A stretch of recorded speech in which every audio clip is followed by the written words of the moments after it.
Hi friends, welcome back to my YouTube channel Iritty family. Harsha ജിതീഷാണ്.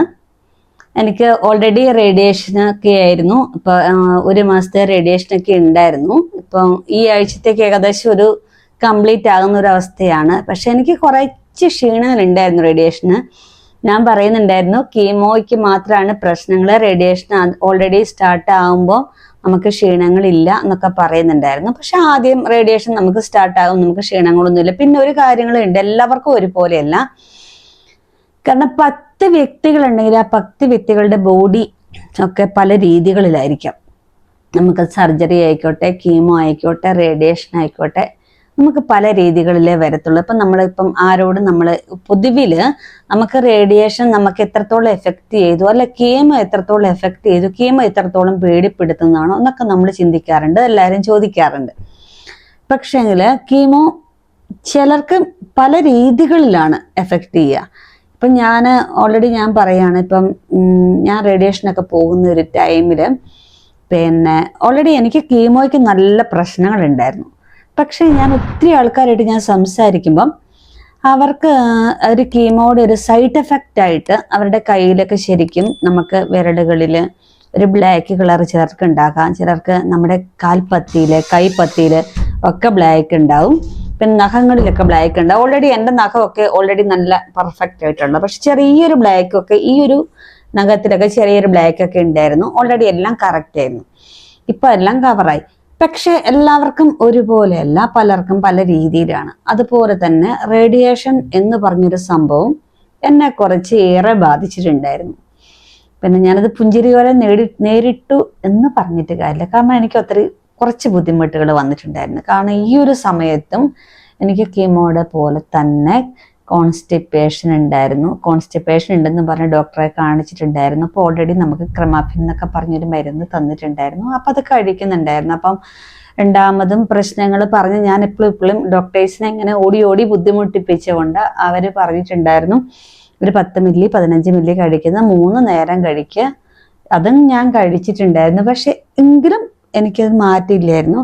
അപ്പം വേറെ കുറച്ചും കൂടെ മരുന്നുകളൊക്കെ അവർ തന്നിട്ടും ഉണ്ടായിരുന്നു. അത് കഴിച്ചിട്ടും എനിക്ക് മാറ്റിയില്ലായിരുന്നു. കാരണം നമ്മുടേതായ ഒരു ശരീരപ്രകൃതിയുടെയൊക്കെ മാറ്റമായിരിക്കാം. ആ ഒരു ബുദ്ധിമുട്ട് ഞാൻ നന്നായിട്ട് അനുഭവിച്ചിട്ടുണ്ടായിരുന്നു. പിന്നെ ആ കൂടെ തന്നെ എനിക്ക് ആ റേഡിയേഷൻ്റെ ഭാഗമായിട്ട് നന്നായിട്ട് ത്രോട്ട് പെയിൻ വന്നിട്ടുണ്ടായിരുന്നു. ത്രോട്ട് പെയിൻ എന്ന് പറഞ്ഞാൽ അതുകൊണ്ടാണ് ഞാൻ ഓൾറെഡി വീഡിയോ ഇടാതിരുന്നത്. കാരണം എനിക്ക് സൗണ്ടിന് നല്ല പ്രശ്നം വന്നിട്ടുണ്ടായിരുന്നു. ഈ ഒരു റൈറ്റ് സൈഡ് റേഡിയേഷൻ ആയതുകൊണ്ട് റൈറ്റ് സൈഡ് ഫുള്ള് ഇങ്ങനെ ഒരു ത്രോട്ട് പെയിൻ, ഈ ഒരു ഏരിയ ഫുള്ള് ഇങ്ങോട്ട് വന്നതുകൊണ്ട്, പിന്നെ ഈ ത്രോട്ടിന് മാത്രമല്ല ഇതിപ്പോൾ ഈ ഒരു സൈഡിലേക്ക് ഫുൾ അങ്ങ് വന്നു. അപ്പോൾ അസിഡിറ്റി കാര്യങ്ങൾ, വയറിൻ്റെ പ്രശ്നങ്ങളും ഒക്കെ നമുക്ക് ഓൾറെഡി ഈ ഒരു സമയത്ത് നമ്മൾ അനുഭവിക്കുന്നതാണല്ലോ. പിന്നെ കീമോയുടെ ടൈമിലെ പ്രശ്നങ്ങളെന്ന് പറഞ്ഞാൽ നമുക്ക് പെട്ടെന്ന് തന്നെ അത് കവറാകും.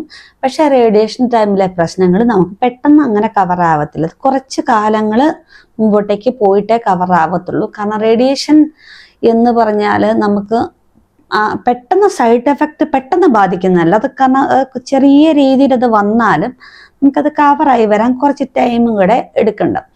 അപ്പൊ ഇങ്ങനെ ഒരു ബുദ്ധിമുട്ടുകളൊക്കെ എനിക്ക് ഉണ്ടായിരുന്നു. ആ കൂടെ തന്നെ ഞാൻ പറഞ്ഞില്ലേ, ഞാനിപ്പോ കീമോയുടെ ടൈമിലും സർജറിയുടെ ടൈമിലും ഒക്കെ ഞാൻ ഭയങ്കരമായിട്ടും ഡള്ളായി പോയിട്ടുണ്ടായിരുന്നു. അത് കഴിഞ്ഞ് ഭയങ്കര പെർഫെക്റ്റ് ആയിരുന്നു. ഓൾറെഡി ഞാൻ റേഡിയേഷൻ്റെ ടൈമിൽ ഞാൻ ആദ്യം വരുമ്പോൾ ഭയങ്കര പെർഫെക്റ്റ് ആയിരുന്നു. എൻ്റെ മുഖത്തിനൊക്കെ നല്ല ബ്രൈറ്റ് ആയി. എല്ലാവരും പറഞ്ഞു മുഖമൊക്കെ നല്ല ബ്രൈറ്റ് ആയി. ഞാൻ ഓൾറെഡി ഇവിടെ വന്ന ശേഷം തന്നെ ഒരാഴ്ചക്കുള്ളിൽ തന്നെ ഞാനൊരു 2 kg ഒക്കെ കൂടിയിട്ടുണ്ടായിരുന്നു കേട്ടോ. ഞാൻ ഓൾറെഡി ഞാൻ ഭയങ്കര പെർഫെക്റ്റ് ആണെന്ന് ഞാൻ വിചാരിച്ചു. പക്ഷെ അതൊക്കെ തോറ്റുപോയി. ഇപ്പം ഞാൻ ശരിക്കും ആ കൂടിയ ആ kg ഒക്കെ അങ്ങോട്ട് ഒരു 3 kg വെയിറ്റ് ലോസ് ആയി. അപ്പം പ്രശ്നങ്ങളൊക്കെ ഉണ്ടായി. അപ്പം കുറേ ബുദ്ധിമുട്ടുകൾ ഉണ്ടായിരുന്നു. അതുകൊണ്ടാണ് ഞാൻ വീഡിയോ ഒന്നും എടുക്കാൻ വരാത്ത. പക്ഷെങ്കിൽ ഞാൻ നമുക്ക് രാവിലെ എണീറ്റ് ഞാൻ ഓൾറെഡി റേഡിയേഷൻ റൂമിലേക്ക് പോകുമ്പോഴത്തേക്ക് ഞാൻ വളരെ ഹാപ്പി കേട്ടോ. ചിരിയും കളിയും ബഹളമൊക്കെ ആയിട്ട് പോകും. പിന്നെ അത് കഴിഞ്ഞ് തിരിച്ചു വരുമ്പോഴത്തേക്ക് ഓൾറെഡി ഡള്ളാവും. പിന്നെ അതൊന്നും പറഞ്ഞിട്ട് കാര്യമില്ല. ഓൾറെഡി ഇങ്ങനത്തെ വിഷമങ്ങളൊക്കെ നമുക്ക് ഓൾറെഡി നമ്മൾ അനുഭവിക്കേണ്ടതായ പ്രശ്നങ്ങളാണ്. ഇതൊക്കെ നമുക്ക് വരുന്നതാണ്. അതിപ്പം നമ്മളിതെല്ലാം ഉൾക്കൊണ്ടേ പറ്റും. ഇതൊക്കെ കവറാകും. പിന്നെ ഇന്ന് ബുധനാഴ്ചയാണ്. ഇന്ന് ശരിക്കും എനിക്ക് റേഡിയേഷൻ്റെ ഡോക്ടറെയൊക്കെ കാണേണ്ട ദിവസമായിരുന്നു. പക്ഷെ ഞാൻ ഇന്ന് കാണാനൊന്നും പോയിട്ടില്ലായിരുന്നു. കാരണം ഇന്ന് എനിക്ക് ഓൾറെഡി തീരെ വയ്യായിരുന്നു. പിന്നെ എന്തായാലും കുറച്ചുകൂടെ ഒക്കെ ഓക്കെ ആയിരുന്നു കേട്ടോ. തീരെ വയ്യ എന്ന് പറയാൻ പറ്റില്ല, കുറച്ചൊക്കെ ഓക്കെ ആയിരുന്നു. കാരണം രാവിലെ എനിക്ക് റേഡിയേഷൻ്റെ ടൈം ഏകദേശം ഒരു 7 മണിയൊക്കെ കഴിയുമ്പോഴത്തേക്കായിരുന്നു. അപ്പോൾ ആ റേഡിയേഷനൊക്കെ കഴിഞ്ഞ് ഞാൻ പിന്നെ ഡോക്ടറെ കാണണമെങ്കിൽ ഒരു 10 മണിക്ക് ശേഷമൊക്കെയാണ് പിന്നെ വരേണ്ടത്. അപ്പം ഇന്ന് ഞാൻ കുറച്ച് പ്ലാനിങ് ഒക്കെ ഉണ്ടായിരുന്നു. ഇന്ന് മോള് പറഞ്ഞിട്ടുണ്ടായിരുന്നു, അമ്മ കുറേ കാലമായിട്ട് അമ്മ ബിരിയാണിയൊക്കെ ഉണ്ടാക്കി തന്ന കാലങ്ങളൊക്കെ മറന്നുപോയി. കാരണം ഞങ്ങളൊന്നും അറിയുന്നില്ല. രാവിലെ എണീറ്റ് വരുമ്പോൾ പോലും എത്രത്തോളം ഫുഡാ, ബിരിയാണിയെങ്കിൽ ബിരിയാണി, അല്ലെങ്കിൽ മോന് ആശിക്കൂട്ടിന് എപ്പോഴും പിന്നെ എന്നാ പറയുക, വെള്ളയപ്പം, കള്ളപ്പം അതൊക്കെയായിരുന്നു ഇഷ്ടം. അപ്പോൾ അവനുള്ളത് ഞാൻ അവനാക്കും. പിന്നെ ബിരിയാണി അത് ബിരിയാണിയാക്കും. ചോറ് എനിക്ക് പുള്ളിക്കാരന് ഹസ്ബൻഡിനൊക്കെ ഇപ്പോൾ ചോറാണ് ഇഷ്ടം. അപ്പം ഞാനതൊക്കെ രാവിലെ എല്ലാം പെട്ടോന്നാക്കുന്നീ. അപ്പം ഇതൊന്നും അറിയില്ല മക്കൾക്ക്. ഇന്നിപ്പം മമ്മിക്ക് വയ്യാത്തതുകൊണ്ട് എല്ലാ ഉത്തരവാദിത്വം കൊച്ചിൻ്റെ തലയിലാണ്, മോളുടെ തലയിലാണ്. മോളാണ് എല്ലാം ആക്കുന്നത്. മമ്മിക്ക് എന്ത് വേണം ചോദിച്ചാൽ എപ്പോൾ എൻ്റെ പുറകടക്കാണ്. ഇപ്പൊ കൊച്ചാണ് എല്ലാം ഉണ്ടാക്കുന്നത്. അപ്പൊ ഇന്നലെ ഇങ്ങനെ തമാശക്കാണല്ലോ എന്നോട് പറഞ്ഞു, ഒത്തിരി കാലമായി ഞാനിതൊക്കെ മിസ് ചെയ്യുന്നുണ്ട് അമ്മേ എനിക്ക് ബിരിയാണി ഉണ്ടാക്കാൻ തോന്നുന്നു. കാരണം മോൻ ഭയങ്കര പെർഫെക്റ്റ് കുക്കൊക്കെയാണ്, പക്ഷെ കൊച്ചും എല്ലാം ചെയ്യും. പക്ഷെ അവൾക്ക് ബിരിയാണി അങ്ങനെയുള്ള കാര്യങ്ങളൊന്നും അറിയില്ല എന്നുള്ളൂ കേട്ടോ. ബാക്കി എല്ലാ നാടൻ ഫുഡും കാര്യങ്ങളും എല്ലാം മോൾ ഉണ്ടാക്കാറുണ്ട്. അപ്പൊ ഇങ്ങനെ പറഞ്ഞു മമ്മി. അപ്പൊ എൻ്റെ മനസ്സിലുണ്ടായിരുന്നു, ഞാൻ ഇന്നലെ തൊട്ടേ ഇങ്ങനെ മസിൽ പിടിച്ച് മോൾക്ക് ഇഷ്ടമുള്ളൊരു ഫുഡ് ഉണ്ടാക്കണം എന്നൊക്കെ ഞാനിങ്ങനെ കണക്ക് കൂട്ടിയിട്ടുണ്ടായിരുന്നു. എന്താണ് രാവിലെ പോയി പിന്നെ മാർക്കറ്റിൽ പോയിട്ട് കുറച്ച് ബീഫൊക്കെ മേടിച്ചു. ബീഫെന്ന് പറഞ്ഞു കഴിഞ്ഞാൽ എനിക്ക് ശരിക്കും അങ്ങനെ ഒരു പെർഫെക്റ്റ് ആയിട്ടൊരു ബീഫല്ല, ഒരു ബോണൊക്കെ കൂടി അങ്ങനത്തെ അതാണ് എനിക്കിഷ്ടം. ഞാൻ ഉദ്ദേശിക്കണത് ശരിക്കും നമ്മുടെ ഈ പോത്തിറച്ചി എന്നുള്ള സംഭവം അല്ലായിരുന്നു എനിക്ക് ബിരിയാണിക്ക് ഇപ്പോൾ ഇഷ്ടം. നമ്മൾ ഈ ചെറിയ കുട്ടൻ, അതായത് നമ്മൾ മൂരിക്കുട്ടൻ എന്നൊക്കെ പറയുന്നത്, നമ്മുടെ നാട്ടിൽ അങ്ങനെ പറയാം. അപ്പം അതൊക്കെ ഇച്ചിരി ബോണൊക്കെ കൂടി അതൊക്കെയാണ് എൻ്റെ ഒരു ഫേവറേറ്റ്. പക്ഷെ അതൊന്നും കിട്ടിയിട്ടില്ലായിരുന്നു. ഞങ്ങൾ ഓൾറെഡി മുക്കത്തൊക്കെ പോയിട്ടുണ്ടായിരുന്നു. അപ്പൊ രാവിലത്തെ പ്ലാനിങ് അതൊന്നും അല്ലായിരുന്നു. ഞങ്ങള് പിന്നെ ലുലു മാളിൽ കോഴിക്കോട് പോകാന്നൊക്കെ ആയിരുന്നു പ്ലാനിങ്. പക്ഷെ ഞങ്ങൾ ഓൾറെഡി മുക്കത്ത് തന്നെ പോയിട്ട് ഒക്കെ സ്റ്റോപ്പാക്കി അവിടെ പോയിട്ട് ഇതൊക്കെ വാങ്ങി തിരിച്ച് വന്ന് മോൾക്ക് ഇഷ്ടപ്പെട്ട ബിരിയാണിയൊക്കെ ആക്കാൻ മോളെല്ലാം എനിക്ക് ആക്കി തന്നിട്ടുണ്ടായിരുന്നു. കാരണം എല്ലാം കട്ടാക്കി തന്നു. എല്ലാ കാര്യങ്ങളും മോള് ചെയ്തിട്ടുണ്ടായിരുന്നു. മമ്മി ഒന്ന് ജസ്റ്റ് ഒന്ന് മമ്മി എന്നെ പറഞ്ഞു തന്ന് പഠിപ്പിക്കാന്നൊക്കെ പറഞ്ഞ് ജസ്റ്റ് പറഞ്ഞു കൊടുത്തിട്ടുണ്ടായിരുന്നു. അപ്പം നല്ല പൊളി ബിരിയാണി ആയിരുന്നു, മോളായിരുന്നു ഉണ്ടാക്കിയത്. എന്നോട് പറഞ്ഞു, എൻ്റെ പൊന്നു മമ്മി നമ്മൾ എന്തിനാ ഇത്ര കഷ്ടപ്പെട്ട് മേടിക്കുന്നത്, അത്രയും ടേസ്റ്റ് ആയിരുന്നു എന്നൊക്കെ പറഞ്ഞു ഭയങ്കരമായിട്ട്. കാരണം കൊച്ചു തന്നെ ഉണ്ടാക്കുമ്പോഴാണ് അവൾക്ക് അതിൻ്റെതായ ഒരു ടേസ്റ്റും കാര്യങ്ങളൊക്കെ ഇട്ടേക്കുന്നത്. അതിൻ്റെതായ ഒരു സംഭവമൊക്കെ മോൾക്ക് മനസ്സിലായത്. അത്ര ഈസി ആണല്ലോ മമ്മി ഉണ്ടാക്കുമ്പോൾ അറിയുന്നില്ല എന്നൊക്കെ പറഞ്ഞു. എന്നൊക്കെ ഇതൊക്കെ ചെയ്തിട്ടുണ്ടായിരുന്നു. പക്ഷെ ഇതൊക്കെ ഉണ്ടാക്കിയതൊന്നും അല്ലാതെ എനിക്ക് അത്രത്തോളം ഇത് കഴിക്കാനൊന്നും പറ്റിയിട്ടില്ലായിരുന്നു. ഞാൻ സാധാരണ ചോറും പിന്നെ ചള്ളാസും പിന്നെ അങ്ങനെ കുറച്ച് ബീഫിൻ്റെ ഇതൊക്കെ കൂട്ടിയൊക്കെ ഞാൻ കഴിച്ചു. എനിക്ക് അത്രത്തോളം ഒന്നും ഫുഡൊന്നും കഴിക്കാൻ പറ്റിയിട്ടില്ലായിരുന്നു. പക്ഷെ എന്നാലും എനിക്ക് കുറേ ഇന്ന് ഓക്കെ ആയിരുന്നു. പിന്നെ നമുക്കൊരു സാറ്റിസ്ഫാക്ഷൻ ഉണ്ടല്ലോ, കാരണം മക്കൾ ആഗ്രഹിക്കുന്ന കുറച്ച് കാര്യങ്ങളൊക്കെ നമുക്ക് ചെയ്തു കൊടുക്കാൻ പറ്റും. ഞാൻ ഇന്നലെ മിനിങ്ങാന്നൊക്കെ ഞാൻ വിചാരിച്ചിട്ടുണ്ടായിരുന്നു എത്രത്തോളം ഞാൻ ഡള്ളായാലോ എന്ന്. പക്ഷെ ഇതൊന്നുമല്ല, നമ്മൾ കവറായിരിക്കും. പിന്നെ പോകുന്നതിന് മുമ്പ് തന്നെ എനിക്ക് ഭയങ്കര ഒരു ബുദ്ധിമുട്ടും കാര്യങ്ങളൊക്കെ ഉണ്ടായിരുന്നു. കാരണം നമ്മൾ ഈ ഒരു റേഡിയേഷന് പോകുമ്പം പോലും നമ്മൾ വേർപിരിയാനാകാത്ത കുറേ ബന്ധങ്ങളും കൂടെ ഉണ്ടായിരുന്നു. കാരണം നമുക്കൊരു ക്ഷീണം വരുമ്പം നമ്മൾ കുറേ മനസ്സിലാക്കാൻ പറ്റുന്ന കുറേ കാര്യങ്ങൾ, നമുക്ക് ഒത്തിരി ബന്ധങ്ങൾ വരും. നമ്മൾ ഉഷാറായിരിക്കുന്ന ഒരു ലൈഫിൽ നമുക്ക് വരുന്ന ബന്ധങ്ങൾ ആ ലൈഫിൽ മാത്രമേ കിട്ടുമെന്ന് എല്ലാവരും മനസ്സിലാക്കേണ്ട കാര്യമാണ്. കാരണം ഞാൻ ഓൾറെഡി സമൂഹത്തിലും അല്ല വീട്ടിലൊക്കെ ഓൾറെഡി എല്ലായിടത്തും ചിരിച്ചും കളിച്ചും ബഹളം വെക്കുന്ന ആളായിരിക്കും. പക്ഷെ അവരെ എന്നെ വിളിക്കുന്നതിനേക്കാളും ഞാനിപ്പോൾ ഓൾറെഡി ഇപ്പോൾ ഈ ഹോസ്പിറ്റലിൽ വന്ന് അപ്പോൾ അവരെ കാണുന്നവരും അല്ല എൻ്റെ ആ ഈ ഒരു കെയർ ഓഫിൽ തന്നെയല്ല. കാരണം എനിക്കൊരു ക്ഷീണം വന്നു എന്നറിഞ്ഞു കഴിഞ്ഞ ശേഷം എന്നെ സ്നേഹിക്കുന്നവരും എന്നെ കൂട്ടിപ്പിടിക്കുന്നവരായിട്ട് ഒത്തിരി ആൾക്കാരുണ്ടായിരുന്നു. കാരണം ഇപ്പോഴും ഒരു ഫോണ് ഞാൻ വിളിച്ച് വെച്ചു, ഒന്ന് ഉറങ്ങി കഴിയുമ്പോഴത്തേക്കും അടുത്ത ആളെന്നെ വിളിക്കും. കാരണം എൻ്റെ ജീവിതത്തിൽ ഒത്തിരി സന്തോഷങ്ങളായത്. ഞാൻ ചിന്തിച്ച ജീവിതത്തെക്കുറിച്ച് നമ്മൾ പഠിക്കുന്നൊന്നുമല്ല നമ്മുടെ ജീവിതം. നമുക്ക് ജീവിതം മനസ്സിലാകണമെങ്കിൽ 2 രീതി തന്നെയാണ്. കാരണം ഇപ്പം വീടൊക്കെ അടച്ചിട്ടാണ് ഓൾറെഡി നമ്മളിവിടെ വരുന്നത്.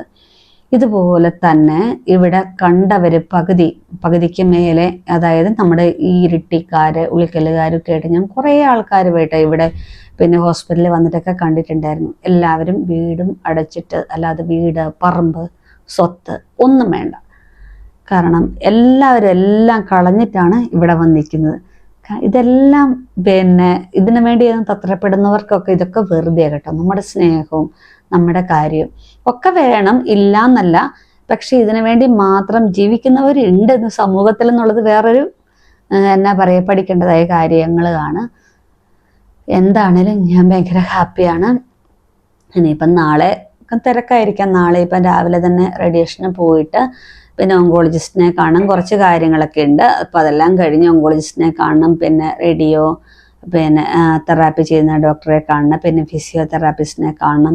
പിന്നെ ജസ്റ്റ് എനിക്ക് ബ്രസ്റ്റിന് ഇച്ചിരി തടിപ്പൊക്കെ പോലെ തന്നെ ഉണ്ട്. അപ്പോൾ സർജനെ ജസ്റ്റ് കാണണമെന്നൊക്കെ ഞാൻ വിചാരിക്കുന്നുണ്ട്. ഇപ്പം ഇതെല്ലാം നാളെ കഴിഞ്ഞിട്ട്, കാരണം നമ്മൾ ഓടി ഓടി അങ്ങോട്ട് വരലും ഇങ്ങോട്ട് വരലും നടക്കത്തില്ല. പിന്നെ നമ്മുടെ നാട്ടിലൊക്കെ നല്ല മഴയാണ്. ഇവിടെ അത്രത്തോളം പ്രശ്നങ്ങളൊന്നുമില്ല. പിന്നെ ഇവിടുത്തെ ഈ വീട് വിട്ടിട്ട് പോകാൻ തന്നെ നമുക്കൊരു ഭയങ്കര ഒരു വിഷമം കേട്ടോ. കാരണം വീട് നമ്മുടെ അവിടുത്തെ ഉളിക്കലിലെ വീട് അതൊന്നുമല്ല. നമുക്ക് ഇവിടെ നമ്മൾ നിൽക്കുന്നിടത്ത് നമ്മൾ ഇത് ഭയങ്കര അറ്റാച്ച്മെന്റ് ആയിപ്പോയി.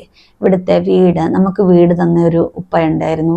പുള്ളി ഭയങ്കര നല്ല മനുഷ്യനാണ്. നമ്മുടെ ഇവരുടെ സ്നേഹങ്ങളൊക്കെ നമ്മൾ ഇവിടെ വന്ന് നമ്മൾ അനുഭവിച്ചറിയുമ്പം നമ്മൾ ഓർക്കുവാണ് എന്തോരം നല്ല മനുഷ്യരാണ് ഓരോ നാട്ടിലും. ഇതൊക്കെ നമ്മളിവിടെ ഒരു രോഗം വന്നത് കൊണ്ടും ഇവിടെ ഇവരെയൊക്കെ കാണാൻ വന്നത് കൊണ്ടൊക്കെ നമ്മളിതൊക്കെ അനുഭവിച്ചറിയുന്നത്. അത്ര നല്ല മനുഷ്യനാണ് കേട്ടോ. എനിക്ക് പറയാതിരിക്കാൻ പറ്റില്ല. കാരണം ഇവിടുത്തെ ഉപ്പയാണേലും എന്നോട് ഇപ്പം പറയും, ഇവിടെ എന്ത് വേണേലും മാങ്ങയുണ്ട് മോളെ, അല്ലെങ്കിൽ കപ്പളങ്ങയുണ്ട് മോളെ, എന്നാ ആവശ്യം പേരയ്ക്കുണ്ട് മോളെ, നീ എന്ത് വെച്ച് തരാം, നീ പറിക്കുവോ, നീ കഴിക്കുകയോ ഒക്കെ ചെയ്യണം കേട്ടോ, ഫ്രഷ് ആയിട്ട്. ഞാൻ പറഞ്ഞു, ഉപ്പ നമ്മൾ മാങ്ങാച്ചാറൊക്കെ വീട്ടിൽ ഉണ്ടാക്കിയൊക്കെ കൊണ്ടുവരുന്നുണ്ട്. അതൊന്നും വേണ്ട, ഇത് ഫ്രഷ് ആയിട്ട് ഇട്ടെൻ്റെ മോള് കഴിച്ചോ. കാരണം ആ സ്നേഹം എന്നൊക്കെ പറഞ്ഞോണ്ടല്ലോ, അത് ഭയങ്കര, നമുക്കത് അനുഭവിച്ചാലേ അതൊക്കെ അറിയത്തുള്ളൂ. അത്രയും നല്ല മനുഷ്യരാണ് ഇവിടെ ഉള്ളവരൊക്കെ. പിന്നെ എന്താ പറയുക, ഈ ഒരാഴ്ചയായിട്ട് എല്ലാവരെയും മിസ് ചെയ്യും. ഞാനിപ്പം ഈ ഒരാഴ്ച കഴിയുമ്പോഴത്തേക്കും വീട്ടിലേക്ക് പോവുകയാണ്.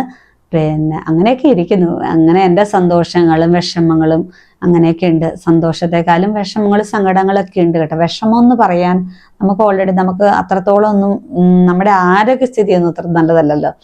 എന്നെ ചിരിക്കുന്ന മുഖം, അതൊക്കെ അതാണ് നമ്മുടെ ഒരു എന്നാ പറയുന്ന ബ്രാൻഡ്. അതുകൊണ്ടൊന്നും കാര്യമില്ല. നമുക്ക് ആരോഗ്യസ്ഥിതിയൊക്കെ ഇച്ചിരി കുറവാണ്. അപ്പം അങ്ങനെയൊക്കെ എല്ലാവരുടെയും പ്രാർത്ഥനയിലും കൂടെ കോർക്കുക കേട്ടോ. അപ്പോൾ കുറേ ദിവസം കൂടിയിട്ടാണ് ഇത്ര ഒന്ന് വീഡിയോ ഇടാൻ പറ്റിയത്. പിന്നെ ഏറ്റവും വലിയൊരു സങ്കടം എന്നൊക്കെ പറഞ്ഞാൽ നമ്മളിവിടെ ഈ വീടെടുക്കുന്നിടത്ത് താമസിക്കുന്ന എൻ്റെ ഫ്രണ്ടിലൊക്കെ ഫ്ലാറ്റാണ് കേട്ടോ. അവിടെയുള്ളവരൊക്കെ ഉണ്ടായിരുന്നു, അവിടെ ഉമ്മമാരൊക്കെ ഉണ്ട്. അവരൊക്കെ ഭയങ്കര സ്നേഹ എന്നോട്. ഇന്ന് പോയിട്ട് ഓടി, ഞാൻ ഓൾറെഡി ഇപ്പം അവിടെ പോയപ്പോൾ തന്നെ രാവിലെ റേഡിയേഷന് പോകുമ്പോൾ തന്നെ എന്നോട് പറഞ്ഞിട്ടുണ്ടായിരുന്നു, പോകുമ്പോൾ നമ്പർ വേണേ. കാരണം അത്രയും അവരൊക്കെ ഭയങ്കര എന്നാ പറയുക, സ്നേഹം മാത്രം അറിയാവുന്ന മനുഷ്യരാണ്. കാരണം അതൊക്കെ കാണുമ്പോൾ നമുക്ക് ഒത്തിരി കണ്ണ് നിറയുന്നൊരു സംഭവം കേട്ടോ. പിന്നെ ഞാൻ എങ്ങനെയാണെന്ന് വെച്ചാൽ എനിക്കൊരു ക്ഷീണമൊക്കെ വരുമ്പോൾ ഞാനിങ്ങനെ തൽക്കാലം ഒതുങ്ങിക്കൂടും. സന്തോഷം വരുമ്പോഴേ പുറത്തിറങ്ങത്തില്ല. കാരണം നമ്മുടെ ഒരു സങ്കടങ്ങളൊന്നും പുറത്തറിയിക്കണ്ടല്ലോ എന്നൊക്കെ ഞാനും മനസ്സിൽ വിചാരിക്കും. ക്ഷീണങ്ങളൊക്കെ ഉണ്ടായിരുന്നു. അങ്ങനെയൊക്കെ ഇരിക്കുന്നു. എന്നാണേലും ഞാൻ ഓൾറെഡി കുറച്ചുകൂടി ഉഷാറായിട്ടുണ്ട് കേട്ടോ. അപ്പോൾ ഉഷാറായിട്ട് കാണാം. ഇനിയിപ്പോൾ അടുത്ത വീഡിയോ ആയിട്ട് ഞാൻ പെട്ടെന്ന് തന്നെ വരും. ഞാൻ കഴിഞ്ഞ ദിവസം അങ്ങനെ പറഞ്ഞിട്ടുണ്ടായിരുന്നു, പക്ഷെ എനിക്ക് വരാൻ പറ്റിയിട്ടില്ല. ഞാൻ പെട്ടെന്ന് തന്നെ വരും കേട്ടോ.